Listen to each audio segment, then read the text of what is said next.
Assalamualaikum warahmatullahi wabarakatuh. Selamat pagi anak-anakku, salam sejahtera untuk kita semua. Bagaimana kabarnya hari ini? Semoga kalian tetap dalam keadaan sehat ya. Dan tentunya harus selalu semangat di setiap pembelajaran. Hari ini bertemu kembali dengan Ibu Eka pada mata pelajaran PPKN. Nah, sebelum kita mulai pembelajaran hari ini, silahkan kalian isi absensinya terlebih dahulu ya. Linknya sudah Ibu share di grup kelas masing-masing. Kalau sudah, silahkan dipersiapkan alat-alat tulisnya, buku catatannya, buku paketnya. Nanti kalian catat poin-poin pentingnya. Jika ada pertanyaan, silahkan ditanyakan di kolom komentar boleh.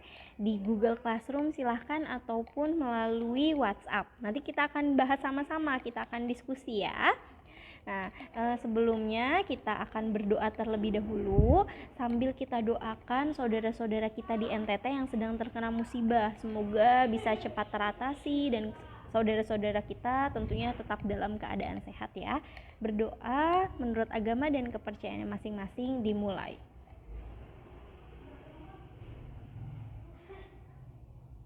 Berdoa selesai. Nah, hari ini kita akan memasuki bab terakhir di kelas 7 ini, yaitu mengenai karakteristik daerah dalam kerangka Negara Kesatuan Republik Indonesia. Ada 3 subbab materi di bab ini. Yang pertama adalah Negara Kesatuan Republik Indonesia yang akan kita bahas hari ini. Yang kedua adalah karakteristik daerah-daerah di Indonesia, dan yang ketiga adalah mempertahankan karakteristik daerah dalam rangka menjaga NKRI. Nah, kita akan memasuki yang materi pertama mengenai NKRI. Bu, kenapa sih misalnya kalian punya pertanyaan, kenapa kita harus mempelajari ini? Kan kita pernah belajar juga tentang Indonesia, kita sudah tahu Bu, jadi kenapa kita harus tetap belajar ini misalnya gitu. Jadi tujuan pembelajaran kita di bab ini yaitu diharapkan setelah kalian mempelajari bab ini, kalian akan dapat nih mendeskripsikan mengenai daerah dalam kerangka NKRI. Kalian dapat mengidentifikasi bagaimana saja peran-peran daerah dalam kerangka NKRI, dan tentunya kalian sehingga dapat mempertahankan Negara Kesatuan Republik Indonesia ya, tentunya karena kalian sebagai pemuda generasi penerus bangsa, seperti itu. Jadi seperti yang kita tahu, NKRI ini terbentuk melalui perjuangan yang sangat panjang dan juga luar biasa yang dilakukan oleh para pendiri bangsa dan juga para pendiri negara yang juga dikenal sebagai the founding father.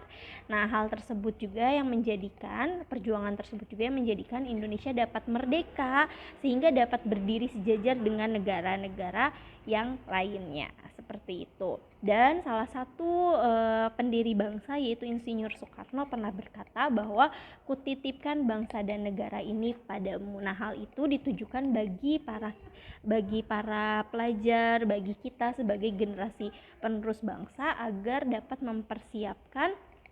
mempersiapkan diri dalam menghadapi masa depan ya, dan tentunya harus tetap mencintai dan juga mempertahankan NKRI, seperti itu. Nah, kemudian di sini ada profil singkat dari negara Indonesia. Jadi, berdasarkan sensus pada tahun 2015 ya yang Ibu ambil ini, populasi Indonesia ini terbanyak keempat di dunia ya, dengan jumlah 269,6 juta jiwa. Nah, karena penduduk Indonesia banyak, terus wilayah Indonesia ini juga sangat luas dan terletak di antara jalur garis khatulistiwa.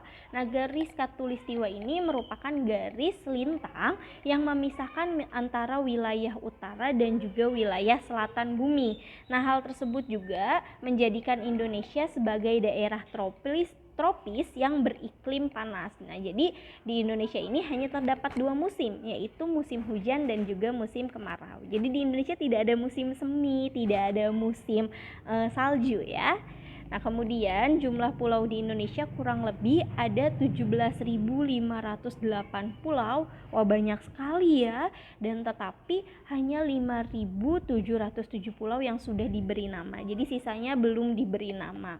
Kemudian juga ada 5 pulau besar, yaitu misalnya seperti Pulau Kalimantan, Pulau Sulawesi, Pulau Sumatera, Pulau Jawa, pulau misalnya yang Papua sana gitu. Dan sisanya merupakan ribuan dari pulau-pulau kecil. Nah, wilayah Indonesia ini terletak di antara 2 samudra serta 2 benua. Nah, untuk samudranya sendiri terletak di antara Samudra Pasifik dan juga Samudra Hindia. Kemudian terletak di antara 2 benua, yaitu benua Asia dan juga benua Australia. Seperti itu. Itu merupakan profil singkat dari negara Indonesia.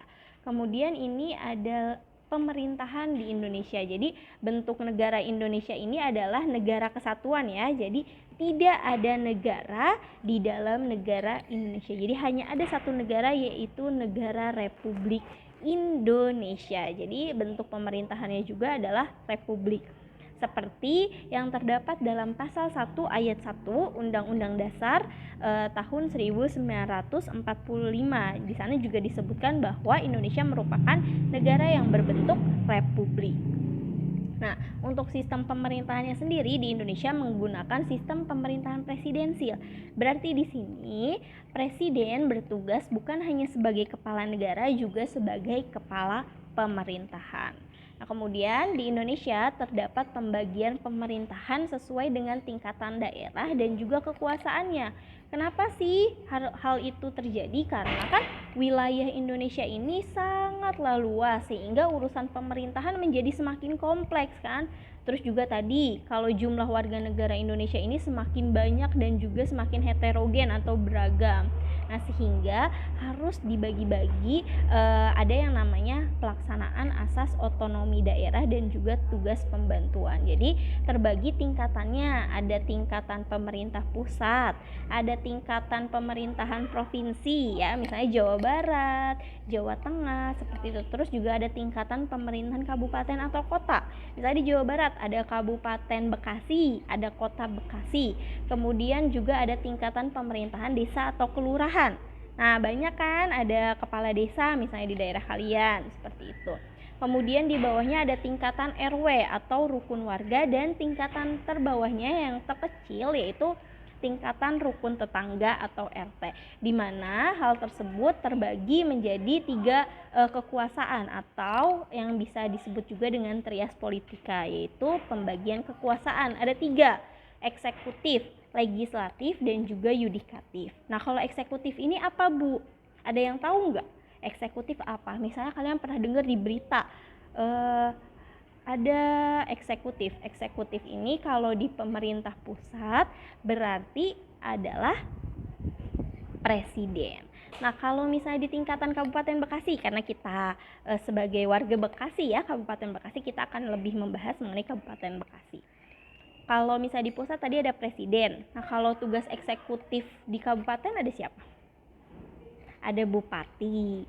Nah, kemudian kalau legislatif ini kalau di pemerintahan pusat, mungkin kalian pernah dengar nih di berita, lembaga legislatif sedang merancang rancangan undang-undang apa misalnya gitu. Ada siapa sih di lembaga legislatif? Kalau kalian tahu silahkan kalian catat ya. Nah, jadi di lembaga legislatif kalau di pusat itu adalah Dewan Perwakilan Rakyat. Nah, berarti kalau di Kabupaten Bekasi ada siapa perwakilan rakyatnya? Ya, ada Dewan Perwakilan Rakyat Daerah Kabupaten Bekasi.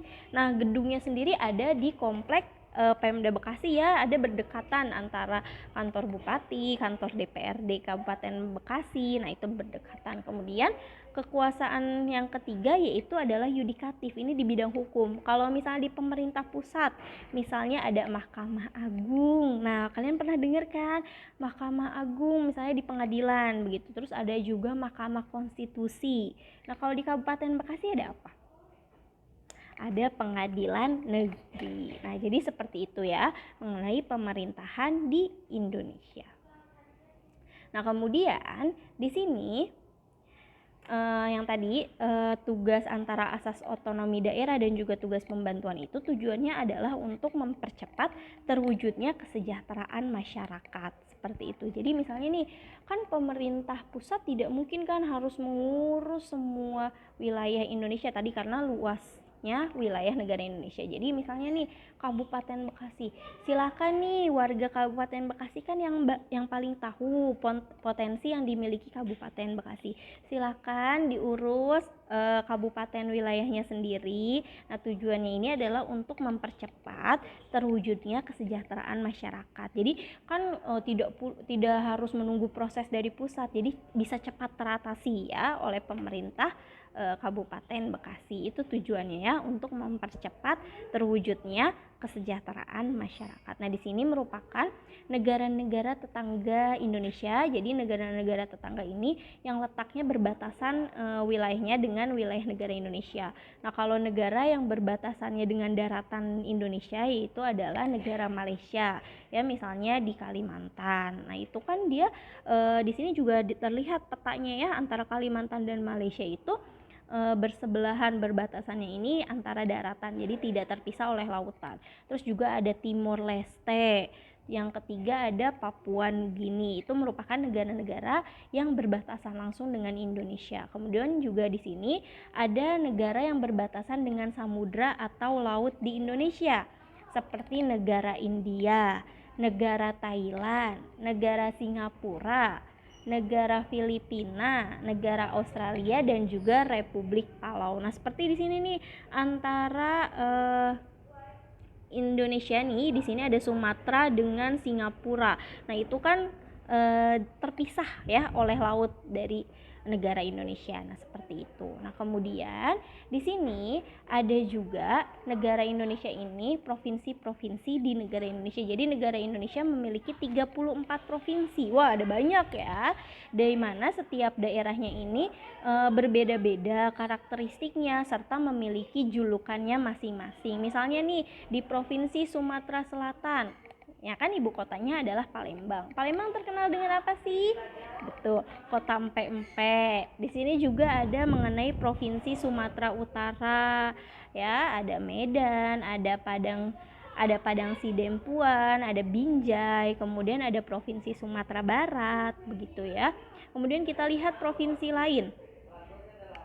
Provinsi lain ini misalnya ada Provinsi Aceh, ada Provinsi Banten, ada Daerah Istimewa Yogyakarta, Bali, Bengkulu, ada Ibu Kota Jakarta, Daerah Khusus Ibu Kota Jakarta, serta Provinsi Riau. Nah, kalian bisa sambil baca ya. Di sini ini nanti ada 34 provinsi yang akan ditayangkan. Kemudian ada Gorontalo. Nah, ini ada Jawa Barat nih. Misalnya Bekasi ini sebagai kota patriot, misalnya seperti itu. Karawang sebagai kota industri, padahal Bekasi juga termasuk kota industri ya. Nah, kemudian misalnya ada Bogor sebagai kota hujan. Nah, mungkin kalian pernah mendengar julukan-julukan dari setiap kota-kota atau wilayah lain di Indonesia ya. Di sini juga ada Provinsi Jawa Tengah, kemudian ada Provinsi Jawa Timur, Jambi, seperti itu. Berikutnya ada Kalimantan ya, yang ada di Pulau Kalimantan. Ada Kalimantan Selatan, Kalimantan Timur, Tengah, Barat, dan Utara. Dan kemudian yaitu ada Kepulauan Bangka Belitung, ada Provinsi Lampung ya, yang terkenal Bandar Lampung dengan kota tapis berseri. Terus juga ada Ambon yang terkenal dengan kota Manise, seperti itu. Ya, kota Ambon terletak di Provinsi Maluku. Kemudian ada Provinsi Papua Barat, Provinsi Sulawesi Barat, Sulawesi Utara, Sulawesi Selatan, dan juga Sulawesi Tengah serta Tenggara. Jadi begitu pembelajaran kita hari ini. Silahkan ya tadi dicatat poin-poin pentingnya. Kalau kalian punya pertanyaan silahkan ditanyakan, nanti kita akan bahas sama-sama. Terima kasih ya untuk hari ini. Tetap jaga kesehatan, patuhi protokol kesehatan. Ingat 4M, menjaga jarak, menjauhi kerumunan, mencuci tangan, dan juga memakai masker. Terima kasih. Wassalamualaikum warahmatullahi wabarakatuh.